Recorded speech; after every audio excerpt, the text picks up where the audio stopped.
Suicide यानी आत्महत्या।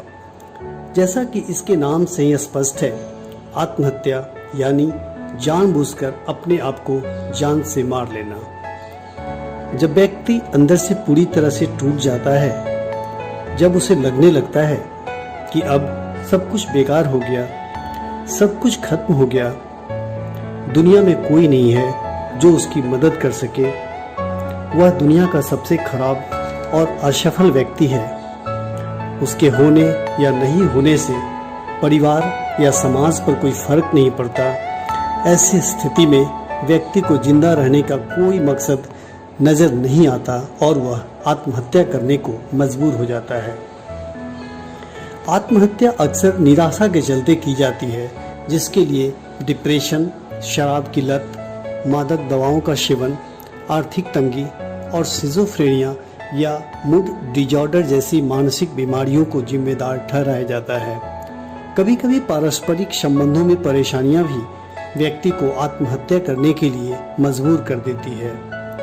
वे व्यक्ति जो किसी प्रकार की मानसिक समस्या से ग्रसित नहीं होते, लेकिन बहुत ज़्यादा गुस्सैल, आक्रामक और इम्पल्सिव होते हैं, वैसे व्यक्तियों में भी परिवार या दोस्तों के साथ ज़्यादा विवाद होने पर आत्महत्या करने की प्रवृत्ति देखी जाती है।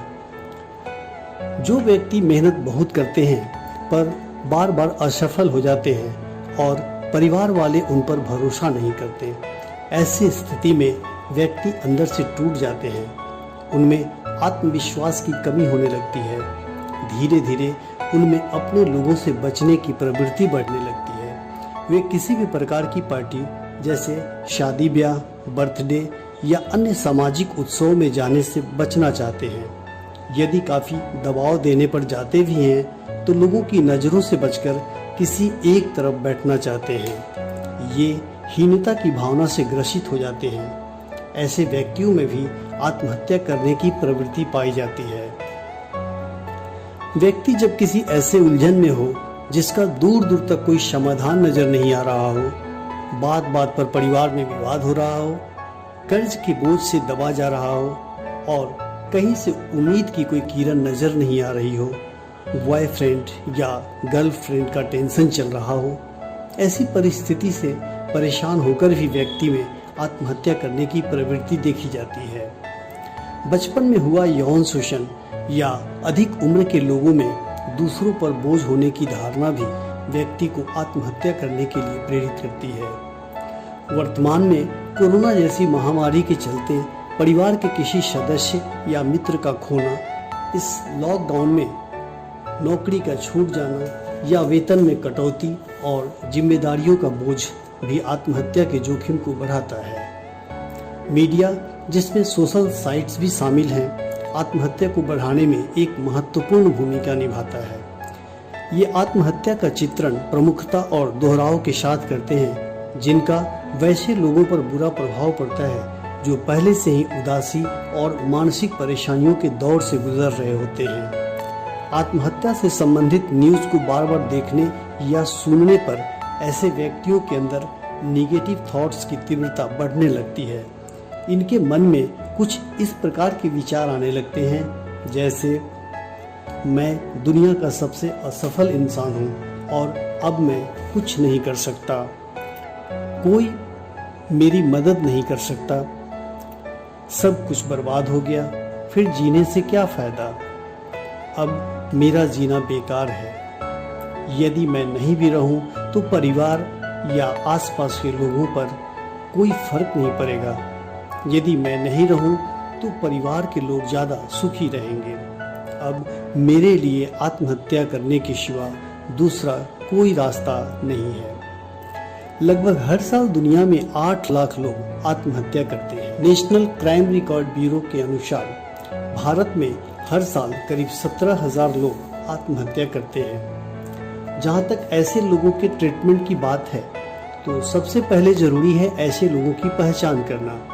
यदि कोई व्यक्ति ज़्यादा समय अकेले रहना चाहता हो, अपनी बातें दूसरों से शेयर नहीं करना चाहता हो, सामाजिक कार्यक्रमों में हिस्सा नहीं ले रहा हो, बात बात पर उसे रोना आ रहा हो और रात रात भर करवटें बदल रहा हो, ऐसी परिस्थिति में डॉक्टर की मदद लेना जरूरी हो जाता है। यदि व्यक्ति की समस्या ज़्यादा गंभीर हो और वह बार बार सुसाइड करने का प्रयास कर रहा हो तो वैसे व्यक्ति को हॉस्पिटल में भर्ती करना आवश्यक हो जाता है, जहां 24 आवर्स उन पर निगरानी रखी जाती है।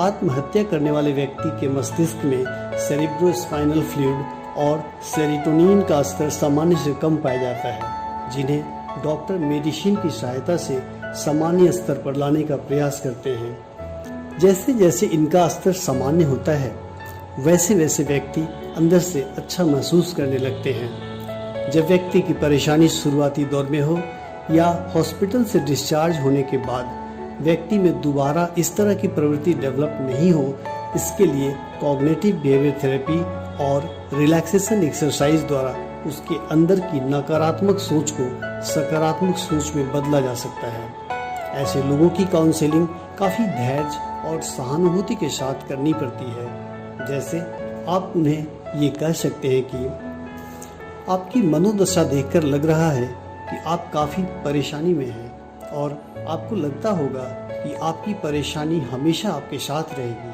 पर ऐसी बात नहीं है। आप ऐसे अकेले नहीं हैं। आपकी जो भी परेशानी है उसका इलाज संभव है। आपके परिवार में या आपके आसपास कई ऐसे लोग हैं जिन्हें आपकी ज़रूरत है। आप अपने पास्ट के उन अच्छे दिनों की याद करें जिसमें अपने लोगों के साथ एंजॉय कर रहे हों। याद रखें, समय एक जैसा नहीं होता। आप आज जैसा महसूस कर रहे हैं कल भी वैसा ही महसूस करेंगे, कोई ज़रूरी नहीं है। क्या आपने कभी सोचा है कि आपकी अनुपस्थिति से आपके परिवार के सदस्यों और प्रियजनों की ज़िंदगी में कितना ज़्यादा दुख होगा?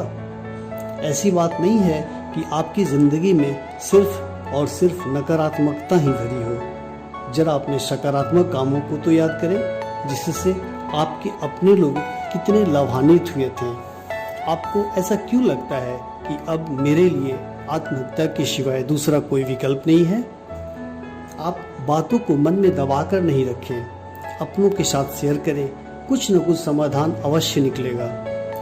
सभी धर्मों में आत्महत्या को महापाप बताया गया है, इसलिए आत्महत्या करना महापाप है। किसी भी तरह के निगेटिव थॉट्स को इम्पोर्टेंस नहीं दें। ऐसा करने से आपका सेल्फ कॉन्फिडेंस कमज़ोर हो जाता है, आपका सेल्फ स्टीम और विल पावर कमज़ोर होने लगता है और आप किसी भी प्रकार का सही डिसीजन नहीं ले पाते हैं।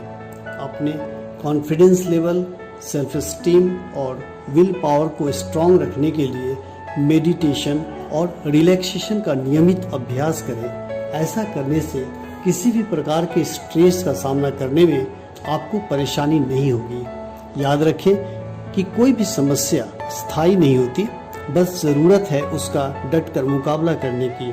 इतिहास गवाह है कि समय और समर्थन के साथ बड़ी से बड़ी समस्याओं को भी दूर किया जा सकता है। तो आइए हम सब मिलकर इसका समाधान करते हैं।